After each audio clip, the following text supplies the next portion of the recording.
It was just a Model 12 security droid, with a sloped helmet for a head and a heavily armoured humanoid body and limbs. There was a smudged, warm mark made with a silver Sharpie on its helmet. Scanning the mark, I could reconstruct it digitally using my base station. As the slim device whirred from across the room, I continued inspecting the fire-damaged security droid. Even now, staring at it, knowing by touch it was metal, I couldn't shake that feeling. That I wasn't just gazing upon broken machinery, but a corpse. A corpse was something so foreign yet familiar that it drew me in like a moth to the flame. I could scarcely believe the story that came with the unit, not the structure fire part. That part was evident by the soot-covered armor and melted buffer material leaking from the cracks. No, what was hard to believe was that the machine had stormed back into the burning hospital ward against its orders and programming. My base station beeped, drawing my attention. Slithering over, I pulled up a holographic screen displaying the reconstructed Sharpie mark. It wasn't a manufacturer code or mark like I had suspected. No, the handwriting was much too ragged for that. Besides that, I didn't know any one-word marks a droid like this would have from the manufacturer. I quietly read the word under my breath after recognizing the language. Alice. Slowly turning back around to face the droid, I shook my head softly. Looking at it there, hung from its bay by the shoulders like a quartered grox at a butcher shop. It didn't feel right. Something wasn't adding up here. Placing a call to the owner of the droid, I let it ring while I dragged an anti-grav work table from a stack placed against the wall and over to the security droid. Hoisting it up, I carefully lower it flat onto the flat top of the workbench, burnt-out servo joints offering no resistance. The phone kept ringing throughout the entire process, until at last, the droid's owner picked up. What do you want? Hi, this is Curvert with the IGRP Droid Division. I'm calling about this Model 12 Phalanx droid you sent in. Could you give me any more details on how it got destroyed? I could hear the sounds of debauchery in the background for a moment, before the owner shouted back. It was stationed at one of my old care facilities. Some angry resident burned the place to the ground and that stupid fucking machine ran right back in after it was ordered not to. Kept telling the company it must have been defective, but did they listen? No. It even started acting like a serving droid before that. If you ask me, it should be scrapped. Serving droid? I asked with relentless curiosity. I knew I wasn't being told something. Yeah, kept bringing number 8 her food trays when it should have been guarding the kitchens and staff area. I need to go. The line went dead as alarm bells screamed in my head. My gaze returned to the droid, lying on the table as though resting. There was only one person left to ask. It took almost 10 minutes to get the latch unseized, but once I stuck the key in and provided a little supplementary power, the droid's faceplate slowly whined open. In my heart, there was such a deep feeling of sorrow as I gazed upon the shielded drives inside. I'm sorry. I have to know. I found myself whispering as I extracted the main drive. Why did I do that? Holding the solid lump of gold and carbon matrices like a newborn, I carried it to my base station before plugging it into the reader. Several seconds passed as the data was decrypted, recovered, and then translated so I could read it. I immediately began scrolling through the many file folders stored within. Starting with employee directories, then the duties list. There. I spotted the anomaly almost immediately. Between the tasks labelled Ensure Kitchen is Locked and Patrol Southern Hallways was a task labelled simply Bring Janet her tea. My brain started. Such a simply worded task was the hallmark of security droid programming, considering they needed some sort of agency and creativity when dealing with threats. I scanned through the remaining scheduled tasks, going back as far as the uncorrupted data would allow. Going back almost 2 years, that same task repeated itself in varying places. Bring Janet her tea. Who was Janet, and why was the security droid bringing her tea? Upper management, perhaps? Flickering back to the employee registry, I didn't see anyone named Janet.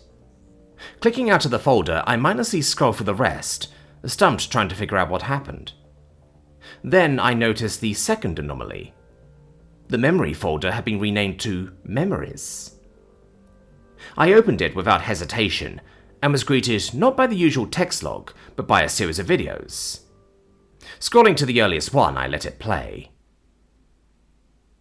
"Oh, Alice, you're such a dear. Know how to make a kicking cuppa too,"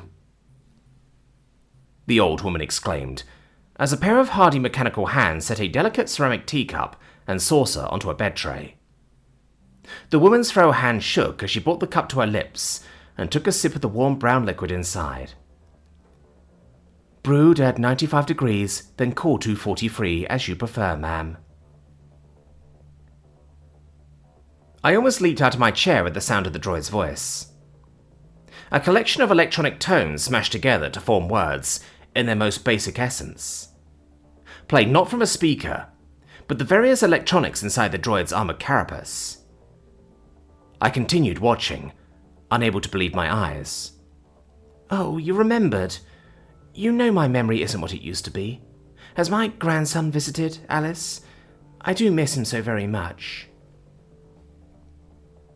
There was a moment of hesitation on the droid's part. "Your grandson died on Hecate 4, holding off a Carnid assault. He was a hero, ma'am." The woman looked down at her tea, a lone tear falling into the liquid. "I had forgotten. Such a brave young man. Will I ever get better? Alice, will I ever be able to remember my grandson's face again? There are times where I think I do, but then it's just gone." The heartbreak in her voice was enough to drive a knife into my own. "I do not know, ma'am. I can acquire his service portrait if it would help you."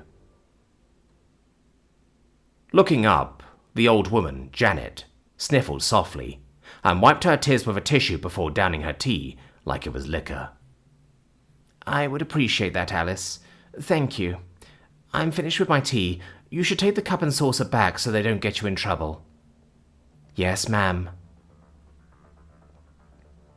As the droid took the set from the old woman and turned, I saw the large brass number 8 on the front of the open door.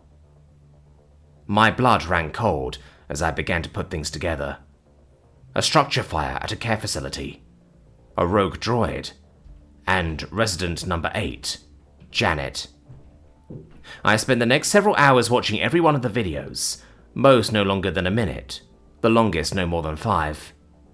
I watched, in what felt like real time, as Janet slowly succumbed to her illness, steadied only by the droid she knew as Alice. The last recorded video, however, was almost 10 minutes long, the thumbnail showing a room engulfed in flames. Unlike the others, this one was titled, "Bring to Justice." With a heavy heart, I hit play. The first 7 minutes were little more than smoke and fire, as the droid swiftly sprinted through the burning building. Then the droid reached the door with the brass number 8 on it, grabbing the knob urgently, only to find it locked from the outside. This did not stop almost a ton of titanium plating and circuitry from punching it open. The room inside was already filled with smoke, but the droid quickly spotted who they were looking for.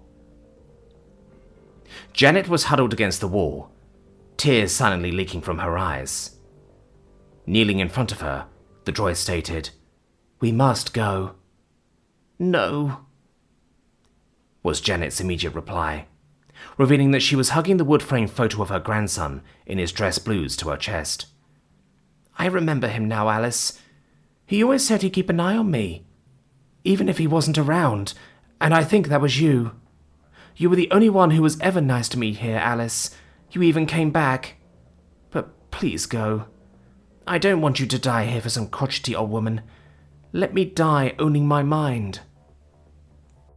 As she reached up to wipe her tears away yet again, I realized, with a sudden shock, that the purple and yellow marks on her wrinkled skin were not natural patterning, but instead vicious bruising. My heart slammed against my ribcage as Alice sat next to Janet, bringing the old woman's head to their chest gently and letting her cry. Not alone.